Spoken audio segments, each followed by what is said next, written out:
हाय दोस्तों, welcome to my YouTube channel.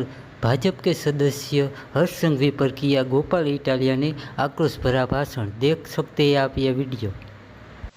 ગુજરાતના ગૃહમંત્રીએ ગુજરાતની એક ચેનલ ઉપર ઇન્ટરવ્યુ દરમિયાન એક ચેલેન્જ આપી છે કે એ પોતે ભલે ઓછું ભણેલા છે, પોતે ભલે 8 પાસ જ છે, પણ એમની પાસે ખૂબ નોલેજ છે, વિશાળ જ્ઞાનનો ભંડાર ભર્યો છે। કેમ કે તેઓ આઈએએસ આઈપીએસ પાસેથી શીખે છે, નેતાઓ પાસેથી શીખે છે અને રોજ શીખે છે। એટલે એમની પાસે એટલું બધું નોલેજ છે કે એ પોતે કોઈ પણ વિષય ઉપર ખુલ્લા મંચ ઉપર જાહેરમાં ચર્ચા કરવા માટેની ચેલેન્જ આપે છે। આ ચેલેન્જને ગોપાલ ઇટાલિયાએ સ્વીકારી છે। મેં ગુજરાતના ગૃહમંત્રીને વિનંતી કરી છે કે તમારી પાસે જે મંત્રાલય છે, જે વિભાગ છે, તમારી પાસે જેલ છે, તમારી પાસે હોમ ડિપાર્ટમેન્ટ ગૃહ વિભાગ છે, તમારી પાસે સિવિલ ડિફેન્સ છે, તમારી પાસે જે કંઈ પણ વિભાગ છે, એ વિભાગને લગતા કોઈ પણ XYZ વિષય ઉપર જાહેર ખુલ્લા મંચ ઉપર ચર્ચા કરવા માટે હું તૈયાર છું। ગુજરાત પણ તૈયાર છે।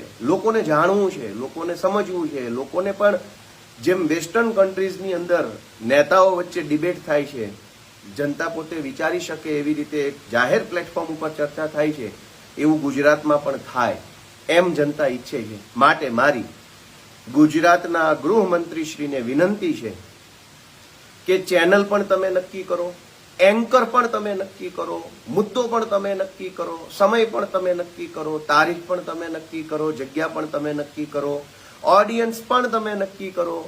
બધું જ તમે નક્કી કરી લીધા પછી બધી જ તૈયારી તમે કરીને આવો, વાંચીને આવો, લખીને આવો, અભ્યાસ કરીને આવો, સમજીને આવો, વિચારીને બધું જ થઈ ગયા પછી આપણે બંને જાહેર મંચ ઉપર ખુલ્લામાં ચર્ચા કરી અને ગુજરાતના લોકોને આપણે કંઈક જાણકારી મળે, સમજવા મળે એવો પ્રયત્ન કરીએ। આ સાથે મારી તો એ પણ બાંહેધરી છે કે પૂરા માન, સન્માન અને સૌજન્ય સાથે આપણે આ ચર્ચા કરીશું। કેમ કે આપણે ઝઘડો નથી કરવાનો, આપણે કોઈ લડાઈ નથી કરવાની કે ભાગબટાઈ નથી કરવાની, ચર્ચા કરવાની છે સારા વિષય ઉપર। તો ગૃહમંત્રી નક્કી કરે તે વિષય ઉપર, ગૃહમંત્રી નક્કી કરે તે ચેનલમાં, ગૃહમંત્રી નક્કી કરે તે એન્કરની હાજરીમાં ગુજરાતના વિષય ઉપર ગુજરાતના યુવાનો, મહિલાઓ, બાળકો, કાયદો, વ્યવસ્થા, જેલ, પોલીસ, દારૂબંધી, જે કાંઈ વિષય ગૃહમંત્રીને યોગ્ય લાગે તેના ઉપર આપણે ચર્ચા કરવી છે। હું ગૃહમંત્રીના જવાબની રાહ જોઈશ। કેમ કે કોઈ પણ ગૃહમંત્રી કક્ષાનો માણસ એક વખત જ્યારે ઇન્ટરવ્યુમાં જાહેર મોટી ચેનલના માધ્યમથી 2 શબ્દો બોલે છે તો એ શબ્દોની પણ કોઈ કિંમત હોય છે, એ સાબિત કરવું બહુ જરૂરી છે। ગૃહમંત્રી કોઈ રસ્તે રખડતા વ્યક્તિ નથી કે મન ફાવે તેવું બોલીને છટકી જાય।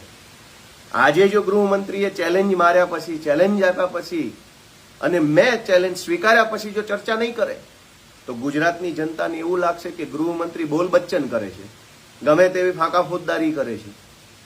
તો ગૃહમંત્રીના બોલાયેલા શબ્દોની પણ એક કિંમત છે।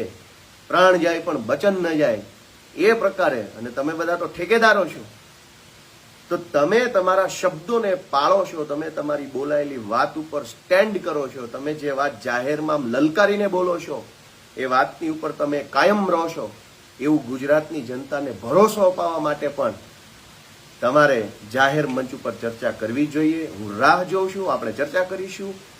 જય હિન્દ, જય જય ગરવી ગુજરાત। આશા રાખું છું તમને મારો વિડીયો ગમ્યો હશે તો પ્લીઝ મારી ચેનલને લાઇક, શેર ને સબસ્ક્રાઈબ કરી દેજો। જય હિન્દ, જય ભારત।